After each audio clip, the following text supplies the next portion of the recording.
Hi అండి, నేను మీ Devika. Welcome back to our channel DR creations. ఈరోజు కూడా మరో కొత్త రెసిపీతో నేను మీ ముందుకు వచ్చేసానండి.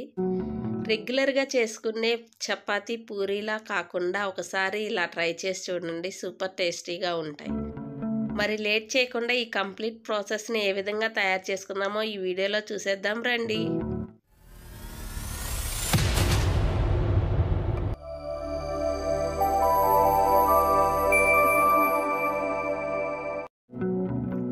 ముందుగా ఒక గిన్నె తీసుకొని అందులో 1.5 కప్పు వరకు గోధుమ పిండిని తీసుకుందాం.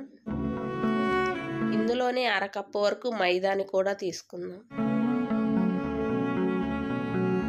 అలాగే 1 టేబుల్ స్పూన్ వరకు శనగపిండిని తీసుకుందాం. ఇందులోనే 1/2 టీ స్పూన్ వరకు నేను పంచదారను కూడా యాడ్ చేస్తున్నానండి. మనకు రుచికి సరిపడా సాల్ట్ను కూడా యాడ్ చేసుకుందాం. అలాగే 1 టీ స్పూన్ వరకు నెయ్యిని కానీ లేదా నూనెను కానీ యాడ్ చేసుకుందాం. వీటన్నిటినీ బాగా కలిసే వరకు కలుపుకుందాం. మీరు మైదా పిండికి బదులుగా మొత్తం గోధుమ పిండితోనైనా ఈ రెసిపీని చేసుకోవచ్చండి. ఇప్పుడు కొంచెం కొంచెంగా వాటర్ని యాడ్ చేస్తూ పిండిని మొత్తాన్ని చపాతీ పిండిలా కలుపుకుందాం. మనం ఈ శనగపిండి పంచదారని యాడ్ చేయడం వల్ల మనం చేసుకునే రెసిపీ అనేది మంచిగా కలర్ఫుల్గాను సాఫ్ట్గా ఉంటుంది. చూడండి, మనకి పిండి కన్సిస్టెన్సీ అనేది ఈ విధంగా వస్తే సరిపోతుంది. ఇప్పుడు దీన్ని 10 నిమిషాల పాటు పక్కన పెట్టుకుందాం. ఇప్పుడు స్టవ్ పై కళాయి పెట్టుకొని అందులో 1 టేబుల్ స్పూన్ వరకు ఆయిల్ వేసుకుందాం. ఆయిల్ మీడియం హీట్ అయిన తర్వాత ఇందులో సన్నగా కట్ చేసిన 1 మీడియం సైజ్ ఉల్లిపాయ, సన్నగా కట్ చేసిన 1 మీడియం సైజ్ బంగాళదుంప, సన్నగా కట్ చేసిన 1 స్మాల్ సైజ్ క్యారెట్, సన్నగా కట్ చేసిన 1 పచ్చిమిర్చి, 1 రెమ్మ కరివేపాకును కూడా సన్నగా కట్ చేసి వేసుకుందాం. వీటన్నిటిని బాగా కలిసే వరకు కలుపుకుందాం. మీరు కావాలంటే బంగాళదుంపని క్యారెట్ని తురుముకొనైనా తీసుకోవచ్చు. ఈ విధంగా బాగా కలిసే వరకు కలుపుకున్న తర్వాత ఇందులో 1/2 టీ స్పూన్ వరకు నేను ఉప్పుని యాడ్ చేస్తున్నాను. ఈ ఉప్పుని యాడ్ చేయడం వల్ల మనకి ముక్కలు అనేది త్వరగా మగ్గుతాయి. ఇవి ఓవర్ కుక్ కావాల్సిన అవసరం ఏమి లేదండి. జస్ట్ 60 to 70% కుక్ అయితే సరిపోతుంది. అప్పటి వరకు స్టవ్ని లో ఫ్లేమ్లోనే పెట్టి వీటన్నిటిని వేయించుకుందాం. ఇలా వేయించుకున్న తర్వాత ఇందులో 1 టీ స్పూన్ వరకు నూడిల్స్ మసాలాని యాడ్ చేస్తున్నాను. ఒకవేళ నూడిల్స్ మసాలా లేకపోతే మ్యాగీ మసాలా అయినా లేదా గరం మసాలానైనా యాడ్ చేసుకోవచ్చు. వీటన్నిటిని బాగా కలిసే వరకు కలుపుకున్న తర్వాత స్టవ్ను ఆఫ్ చేసుకుందాం. ఇప్పుడు మనం ముందుగా రెడీ చేసుకున్న పిండిని మరోసారి కలుపుకొని చిన్న చిన్న ఉండలుగా చేసుకుందాం.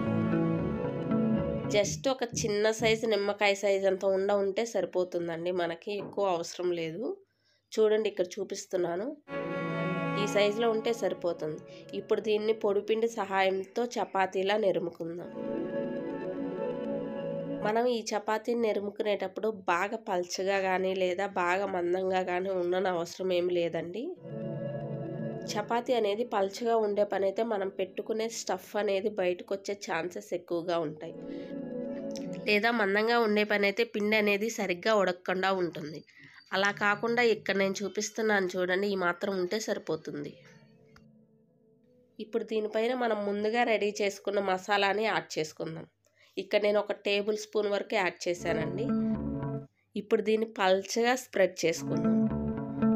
ఇలా పల్చగా చేసుకున్న తర్వాత చేతికి కొంచెం తేమతో సైడ్స్ అన్నిటినీ తడుపుకుందాం. ఇప్పుడు దీనిపైన మరో చపాతీని వేసుకొని జస్ట్ సైడ్స్ వరకు లైట్గా ప్రెస్ చేద్దాం. చూడండి, ఈ విధంగా ప్రెస్ చేస్తే సరిపోతుంది. ఇప్పుడు దీన్ని ఏదైనా బాక్స్ మూతతో కానీ లేదా డబ్బా మూతతో కానీ కరెక్ట్ రౌండ్ షేప్లో వచ్చేటట్టు చేసుకుందాం. చూడండి, ఇక్కడ నేను చేస్తున్నాను. ఇలా రౌండ్గా చేసుకున్న తర్వాత దీన్ని మనం ఎక్స్ట్రాస్ అన్నీ తీసి పక్కన పెట్టుకుందాం. చూడండి, రౌండ్ షేప్ ఏ విధంగా వచ్చిందో. అన్నిటినీ ఇదే విధంగా చేసి పక్కన పెట్టుకుందాం. ఎడ్జెస్ అనేది సరిగ్గా వచ్చేటట్టు చూసుకోండి, లేదంటే మనం పెట్టుకున్న స్టఫింగ్ అనేది బయటకు పోయే ఛాన్సెస్ ఉంటాయి. ఇప్పుడు స్టవ్ పై కళాయి పెట్టుకొని డీప్ ఫ్రైకి సరిపడా ఆయిల్ పోసుకుందాం. ఆయిల్ హీట్ అయిందో లేదో చెక్ చేస్తున్నాను చూడండి. ఈ విధంగా హీట్ అయిన తర్వాత మనం ముందుగా రెడీ చేసి పెట్టుకున్న స్టఫ్డ్ పూరీని యాడ్ చేసుకుందాం. ఇలా యాడ్ చేసుకున్న తర్వాత మనం పైన కొంచెం కొంచెంగా ఆయిల్ పోసుకోవడం వల్ల మనకు పూరి అనేది చక్కగా పొంగుతూ పైకి తేలాడుతుంది. ఇప్పుడు దీన్ని రెండో సైడ్ కూడా టర్న్ చేసుకొని వేయించుకుందాం.